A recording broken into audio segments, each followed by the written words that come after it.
মানুষ একজন, দুটি আলাদা জীবন, দুটি ভিন্ন খেলা, আর মাঝখানে এক অবিশ্বাস্য গল্প। ভাবুন তো, যে হাতে একসময় ছিল হকির স্টিক, সেই হাতেই আজ ক্রিকেটের ব্যাট। যে গায়ে একদিন ছিল দক্ষিণ আফ্রিকার জার্সি, আজ সে দাঁড়িয়ে ইতালির নীল স্বপ্নের সামনে ঢাল হয়ে। তিনি ওয়েইন ম্যাটসেন। সময়টা ছিল ২০০৬ সাল, বয়স মাত্র ২২। দক্ষিণ আফ্রিকার হকি জাতীয় দলে ডাক পেয়েছেন ম্যাটসেন। ৩৯টি আন্তর্জাতিক ম্যাচ খেলে তারুণ্যের দাপটে হকির মাঠে নামটা তখন বেশ পরিচিত। কিন্তু জীবন সবসময় সহজ পথে হাঁটে না। নিয়তি তখন লিখে রেখেছিল ভিন্ন কিছু। হকির মাঠ ছেড়ে তিনি বেছে নিলেন ক্রিকেট। ২০০৩ সালেই শুরু হয়েছিল সেই যাত্রা। ব্যাটিং প্রতিভা, ম্যাচ সেন্স সব মিলিয়ে দ্রুতই নজর কাড়েন। ইংল্যান্ডের county cricket, PSL, GSL, BPL ঘুরে বেরিয়েছেন বিশ্বের বড় বড় মঞ্চে।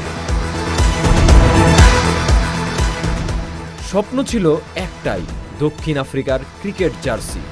কিন্তু সে স্বপ্ন পূরণ হয়নি। তবুও গল্প এখানেই শেষ নয়।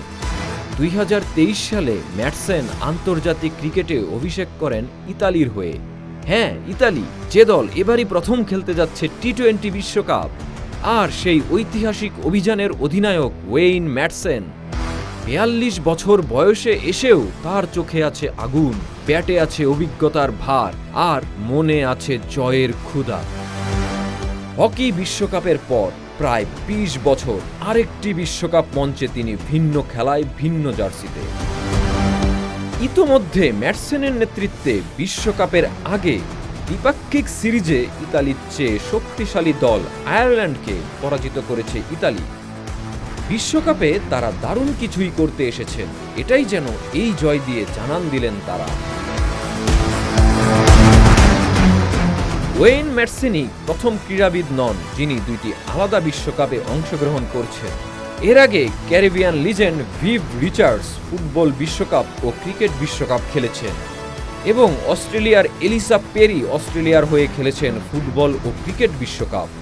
তবে হকি বিশ্বকাপ খেলে ক্রিকেট বিশ্বকাপে অংশ নেওয়া প্রথম ক্রীড়াবিদ এই ওয়েইন ম্যাটসেন। এছাড়াও দুইটি আলাদা ইভেন্টের বিশ্বকাপে দুইটি দেশের হয়ে দেশকে প্রতিনিধিত্ব করা প্রথম ক্রীড়াবিদও ৪২ বছর বয়সী ম্যাটসেন।